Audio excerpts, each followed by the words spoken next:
Patuloy pang hinahanap ang person of interest sa pagpatay sa isang babaeng graduating student sa Cagayan de Oro City.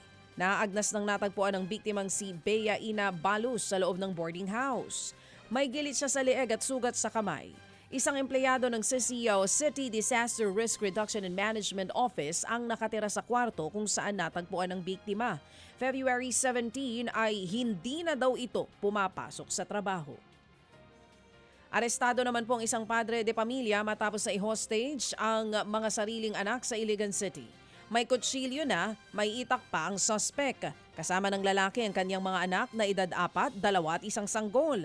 Nagkaroon ng negosasyon ng mga otoridad hanggang sa napilit nila ang lalaki na isuko ang mga dala nitong patalim. Base nga sa investigasyon ng Iligan City Police, nalaman daw ng suspect na iiwanan na siya ng kanyang mag-iina. Sumama daw ang loob ng suspect. Ayon naman sa mga kapitbahay, nakadroga ang padre de pamilya nang ilagay sa peligro ang kanyang mga anak. Hawak na ng mga pulis ang suspect na humingi naman ng paumanhin sa kanyang misis at mga anak. Wala namang pahayag ang mag-iina. Tumila po ng isang mekaniko sa Cebu matapos mabangga ng SUV sa Medellin. Sa kuha po ng CCTV, kitang may kinukumpuni ang suspect sa tabing kalsada ng mabangga ito. Sa lakas ng pagkakabangga, tumila po ng biktima.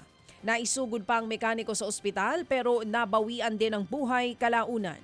Nagkaroon na ng aregluhan ng driver ng SUV maging ang pamilya ng biktima. Mga kapatid, brothers and sisters, saan ka pa? Dito na tayo sa totoo.